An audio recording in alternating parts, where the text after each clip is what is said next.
आज हम एक बहुत ही कह सकते हैं अनोखे नजरिए को समझने वाले हैं, जो एक आध्यात्मिक स्रोत से लिया गया है।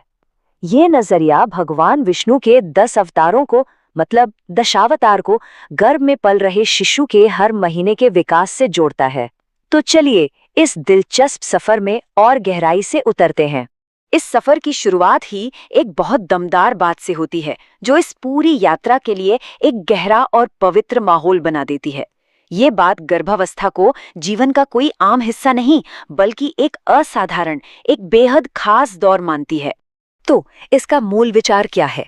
देखिए, इस सोर्स के हिसाब से गर्भाशय सिर्फ एक अंग नहीं है, बल्कि एक बहुत ही विशेष, एक पवित्र जगह है। ये अपने आप में एक ब्रह्मांड है, जहां एक दिव्य यात्रा आकार लेती है।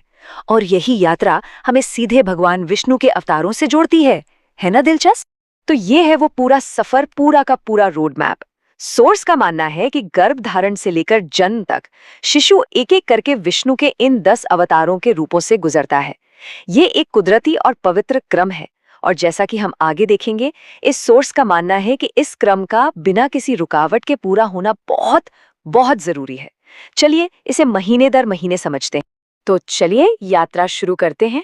सबसे पहले ध्यान देते हैं शुरुआती दौर पर, यानी पहले 3 महीनों पर। सोर्स के मुताबिक इन महीनों में भ्रूण के रूप इंसानों जैसे नहीं होते, बल्कि ये धरती पर जीवन के विकास की कहानी को दर्शाते हैं। तो गर्भधारण का पहला महीना, सोर्स बताता है कि पहले महीने में भ्रूण का आकार बिल्कुल एक मछली जैसा होता है, जिसे मीनाकृति भी कहा गया है। ये सीधा सीधा विष्णु के पहले अवतार मत्स्यावतार से जुड़ता है, जो पानी में जीवन की शुरुआत का प्रतीक है। अब हम इस विकास यात्रा में दूसरे महीने में आ गए हैं। दूसरे महीने में क्या होता है? शरीर के आसपास हाथ और पैर उभरना शुरू हो जाते हैं। ये रूप कूर्म अवतार यानी कछुए के अवतार जैसा दिखता है, जो पानी से निकलकर जमीन पर आने वाले जीवन का प्रतीक है। और अब विकास का तीसरा पड़ाव। तीसरे महीने में सोर्स के मुताबिक भ्रूण एक छोटे सूअर का आकार ले लेता है। ये वराह अवतार को दिखाता है, जो पूरी तरह से धरती से जुड़ाव का प्रतीक माना जा सकता है। चलिए अब अगले चरण में चलते हैं। यहाँ से चीजें और भी दिलचस्प हो जाती हैं, क्योंकि अब भ्रूण में पहली बार इंसानों जैसी शक्ल सूरत दिखनी शुरू होती है। ये एक बहुत बड़ा बदलाव है। इन 3 महीनों में विकास की रफ्तार देखने लायक है। चौथे महीने में नरसिंह अवतार के रूप में पहली बार नाखून और बाल आते हैं। 5वें महीने में ये वामन अवतार की तरह एक छोटे इंसान का रूप ले लेता है। और 6ठे महीने तक आते आते परशुराम अवतार के प्रतीक के तौर पर एक पूरा इंसानी शरीर तो बन जाता है, लेकिन वो अभी सिर्फ एक ढांचा है। उसमें भावनाओं का कोई विकास नहीं हुआ है। सच में कितना अद्भुत है ये सब, है ना? तो अब तक तो बात थी शारीरिक विकास की, लेकिन अब कहानी एक नया मोड़ लेती है। अब हमारा ध्यान सिर्फ शरीर पर नहीं, बल्कि चेतना, बुद्धि और ज्ञान के उभरने पर होगा। सोर्स के मुताबिक ये वो दौर है जहां सिर्फ शरीर नहीं, बल्कि एक तरह से आत्मा का भी निर्माण होता है। 7वां महीना, विकास में एक बहुत ही महत्वपूर्ण मोड़। सोर्स का दावा है कि 7वां महीना ये भावनाओं के जन्म का समय है। इस चरण को मर्यादा पुरुषोत्तम श्री राम अवतार से जोड़ा गया है, जो भावनाओं, रिश्तों और मर्यादा के प्रतीक हैं। मतलब यहीं से बच्चे का भावनात्मक विकास शुरू होता है। चलिए अब 8वें महीने पर आते हैं, जो बौद्धिक विकास का समय है। 8वें महीने में बुद्धि जागृत होती है। सोर्स ये तक कहता है कि श्री कृष्ण गीता का सार बच्चे में भरते हैं। इसलिए ये चरण कृष्ण अवतार से जुड़ा है, जो ज्ञान, रणनीति और बुद्धि के प्रतीक माने जाते हैं। और अब हम पहुंच गए हैं 9वें महीने में, जन्म से ठीक पहले का सबसे आखिरी और सबसे अहम पड़ाव।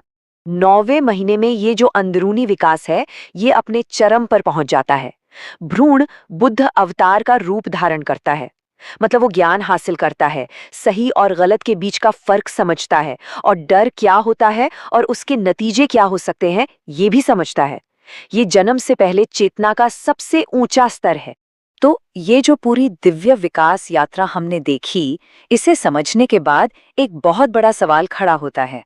क्या होता है जब हम इस कुदरती और पवित्र प्रक्रिया में दखल देते हैं? और यहीं पर ये प्राचीन ज्ञान सीधे सीधे आज की मेडिकल प्रैक्टिस पर एक टिप्पणी करता है। तो सबसे जरूरी बात, सोर्स यहाँ एक बहुत ही दिलचस्प और कह सकते हैं कि आज के जमाने का उदाहरण देता है। वो गर्भकाल की तुलना करता है एक कंप्यूटर से मोबाइल में डेटा ट्रांसफर करने से।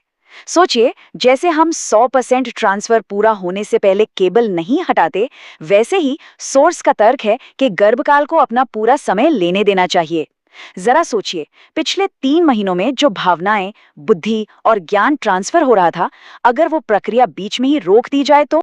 इस सोर्स के मुताबिक जब सी सेक्शन के जरिए इस प्रक्रिया को वक्त से पहले रोका जाता है तो इसके कुछ नकारात्मक नतीजे हो सकते हैं।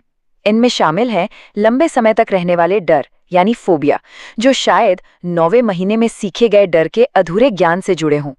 साथ ही बिस्तर गीला करने जैसी शारीरिक समस्याएं, और सबसे जरूरी, बच्चे की बीमारियों से लड़ने की ताकत यानी इम्यूनिटी में कम। और अब आता है इस सोर्स का सबसे सीधा, सबसे दमदार दावा। ये समझना जरूरी है कि ये नजरिया इस विश्वास से आता है कि 9 महीने की यात्रा एक पवित्र आध्यात्मिक प्रक्रिया है जिसमें दखल नहीं देना चाहिए। सोर्स का तर्क है कि सी सेक्शन कई बार सिर्फ एक बिजनेस बन गया है जो प्रकृति के नियम को तोड़ता है। तो आखिर में ये सोर्स एक ही बात पर जोर देता है, सशक्तिकरण पर।